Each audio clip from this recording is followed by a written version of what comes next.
retrouve bien cette robe presque topaz clair, assez caractéristique de millésime chaud au bout de quelques années.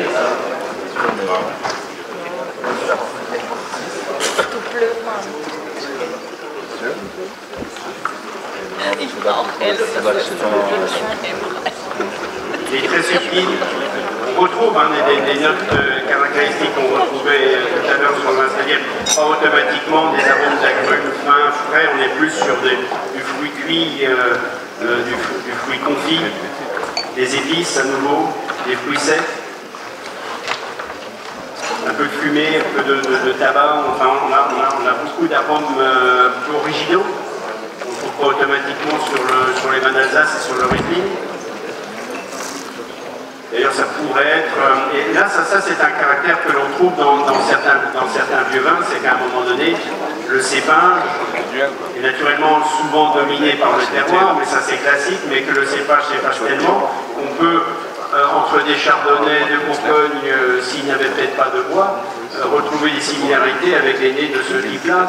On peut retrouver des bois sur des chenins, qu'on peut retrouver sur d'autres cépages. Au bout d'un certain temps, ça devient un petit peu difficile d'avoir une idée précise de l'origine du cépage. Et là, on voit vraiment que le cépage s'est effacé par rapport au terroir, certainement, mais à ce millésime d'exception.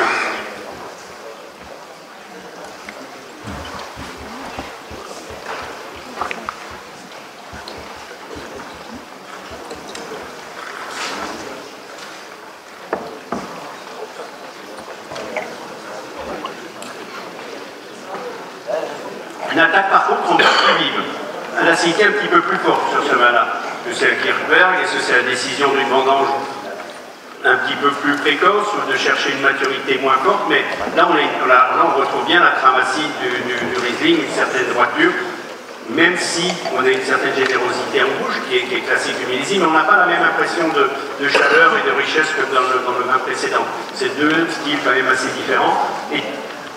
Alors pour moi, est-ce que c'est de nouveau le Kirchberg, mais toujours ce côté un peu plus masculin, un peu plus voire tannique, un peu plus sérieux, petite austérité qui donne à ce vin une belle profondeur, une belle longueur. Et c'est vrai que c'est un cru qui montre qu'il y a un grand potentiel de vieillissement sur ce cépage-là.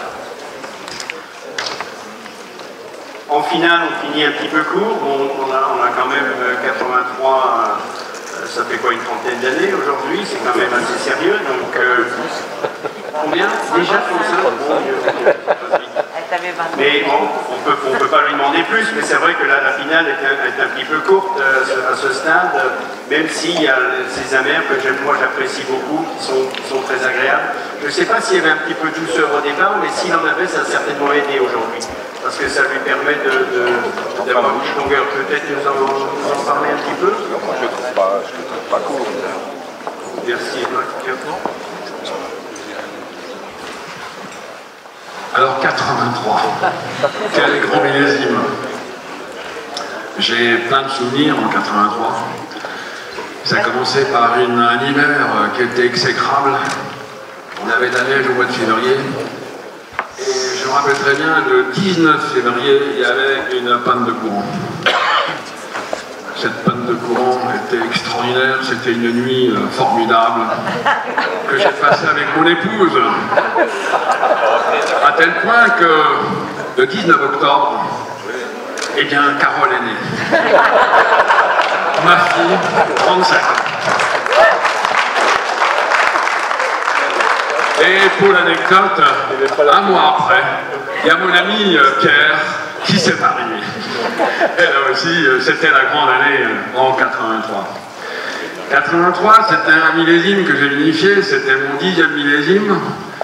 Et j'ai eu comment je vais dire, sur les millésimes 76, on avait beaucoup de difficultés, vu que c'était une année très solaire, et 83 était très solaire. C'était la première année que nous avons investi dans la thermorégulation, ce qui nous a permis donc de préserver tous les arômes de fermentation et faire des fermentations à basse température qui étaient plutôt vers 18-20 degrés, vu qu'on était habitué à souvent des températures beaucoup plus élevées. 83, c'était une année extraordinaire, je crois que Serge doit s'en rappeler.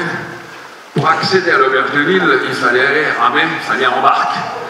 Je crois que les communions à l'époque, pour aller de l'église prendre l'apéritif à l'auberge, impossible, un mètre d'eau pratiquement. 83, c'était une année où il a plu pratiquement jusqu'au mois de mai, juin. On s'est dit petit millésime. Les sols étaient gorgés d'eau, et à partir du mois de juin, on avait un soleil extraordinaire jusqu'au mois d'octobre. Et la dernière journée de vendange du 19 octobre, eh bien, on a cherché ce Riesling dans des vieilles parcelles qui avaient plus de 70 ans, qui sont arrachées à l'heure actuelle. Il y aurait beaucoup à dire encore sur le 83. Je crois que 35 ans, ce n'est pas une chose évidente dans le verre. Et moi, je dis toujours, je termine toujours une dégustation par dire il est préférable de boire le vin d'ici que l'eau de là. Parce que, sachant que l'eau plus éclate, donc j'espère qu'il n'y aura pas trop d'explosion.